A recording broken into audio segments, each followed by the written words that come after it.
Sports city से जुड़े मामले में सीबीआई सख्त कार्रवाई कर सकती है। सीबीआई ने उन 3 बिल्डर कंसोर्टियम से जुड़ी सभी 44 फाइलें अपने कब्जे में ले ली हैं, जिनके खिलाफ एफआईआर दर्ज की गई थी। इस मामले में अब वह तत्कालीन अधिकारियों को नोटिस जारी कर उनसे पूछताछ कर सकती है। स्पोर्ट्स सिटी मामले में सीएजी की ओर से उठाई गई आपत्तियों पर लोक लेखा समिति से भी जवाब मांगा जा रहा है।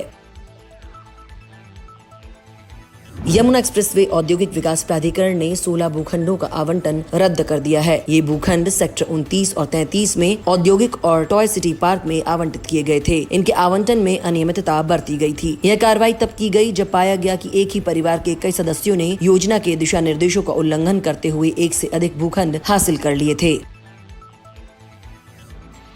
सीसीएसयू कैंपस और 6 जिलों के कॉलेजों में जल्द ही एडमिशन प्रक्रिया शुरू होने जा रही है। इस बार एडमिशन समर्थ पोर्टल के जरिए होंगे। यूनिवर्सिटी इसकी तैयारियों में जुटी है। अगले 3 दिनों में पोर्टल ऑनलाइन हो जाएगा। रजिस्ट्रार धीरेन्द्र कुमार वर्मा ने बताया कि जल्द ही पूरी गाइडलाइन जारी कर दी जाएगी। ग्रेटर नोएडा प्रशासन ने सोमवार को धनकौर क्षेत्र में चल रहे अवैध ईंट भट्टों के खिलाफ बड़ी कार्रवाई की। डीएम मनीष वर्मा के निर्देश पर चलाए गए इस अभियान में टीम ने 3 जगहों पर छापेमारी की। इनमें मोहम्मदपुर गुर्जर गांव में लक्ष्मी ब्रिक फील्ड, ढाकवाला गांव में मैसर्स जय बाबा मोहन राम ईंट उद्योग और उस्मानपुर कोठी गांव में मैसर्स भानु ईंट उद्योग शामिल हैं।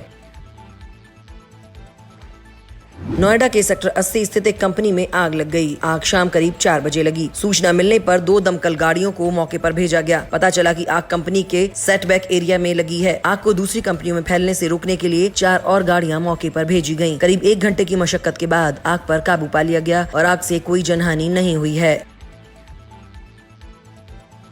बिसरख थाना क्षेत्र में सुदामापुरी पुलिया के पास देर रात अचानक कबाड़ में आग लग गई। आग ने धीरे धीरे आसपास की अस्थायी दुकानों को भी राख कर दिया। आग की सूचना जैसे ही पुलिस को मिली तो तुरंत फायर ब्रिगेड की टीम और स्थानीय पुलिस मौके पर पहुंच गई। फायर ब्रिगेड की टीम ने तुरंत कार्रवाई करते हुए आग पर काबू पा लिया। हालांकि इस घटना में काफी सामान जलकर राख हो गया। आग लगने का कारण अभी भी पता नहीं चल पाया है। सेक्टर 39 थाना पुलिस ने सोमवार को रेकी कर बंद घरों और फैक्ट्रियों से चोरी करने वाले गिरोह के सरगना समेत 4 सदस्यों को गिरफ्तार किया है। बदमाशों के पास से चोरी का माल, पिस्टल, चाकू और अन्य सामान बरामद हुआ है। सभी बदमाशों का लंबा आपराधिक इतिहास है और वे अलग अलग शहरों में 100 से ज्यादा वारदातों को अंजाम दे चुके हैं।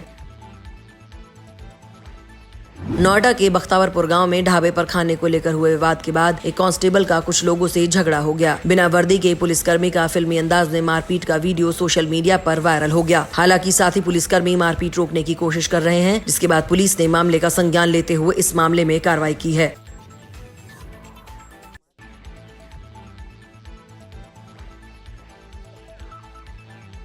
नोएडा के सेक्टर 63 थाना पुलिस ने खुद को नई दिल्ली रेलवे में टीटीई बताने वाले एक शख्स को गिरफ्तार किया है। वह मूल रूप से कानपुर के बर्रा का रहने वाला है। अब तक वह 30 से ज्यादा लोगों को रेलवे में टीटीई की नौकरी और शस्त्र लाइसेंस दिलाने का झांसा देकर ठग चुका है। ग्राहक के फंसने पर वह 1 लाख रुपए लेता था, जबकि कीमत 7.5 लाख रुपए होती थी।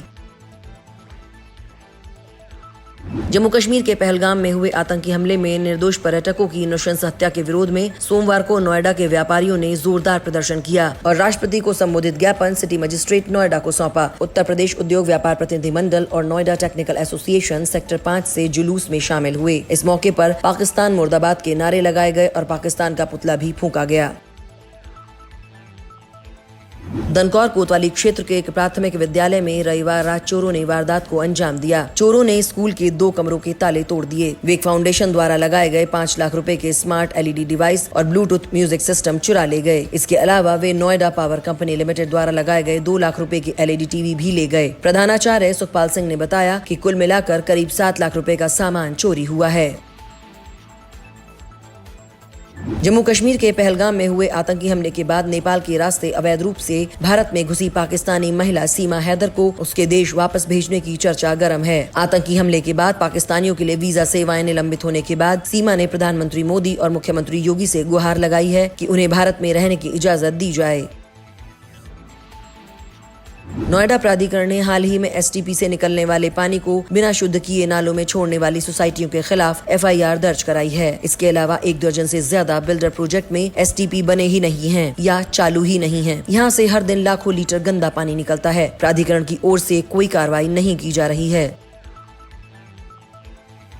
गामा 1 सेक्टर के LG चौक से नोएडा ग्रेटर नोएडा एक्सप्रेसवे तक बन रही लिंक रोड जमीन विवाद में फंस गई है। टी सीरीज और किसानों के दावों के कारण यह मामला 20 साल से अटका हुआ है। इस सड़क के बनने से परी चौक पर वाहनों का दबाव कम होगा और नोएडा ग्रेटर नोएडा के बीच कनेक्टिविटी बेहतर होगी। जमीन विवाद को सुलझाने में प्राधिकरण अब तक विफल रहा है।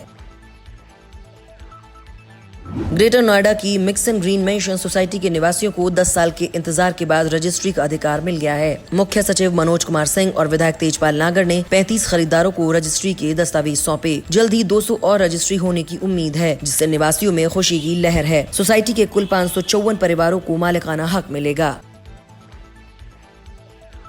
नोएडा में पहलगाम हमले के विरोध में युवाओं ने सड़कों पर पाकिस्तानी झंडे के स्टिकर चिपकाकर उन्हें लात मारी। बाइक रैली निकालकर युवाओं ने आतंकवाद के खिलाफ गुस्सा जताया। उन्होंने पाकिस्तान विरोधी नारे भी लगाए। पुलिस ने मौके पर पहुंचकर शांति बनाए रखने की अपील की। इस घटना का वीडियो सोशल मीडिया पर वायरल हो रहा है।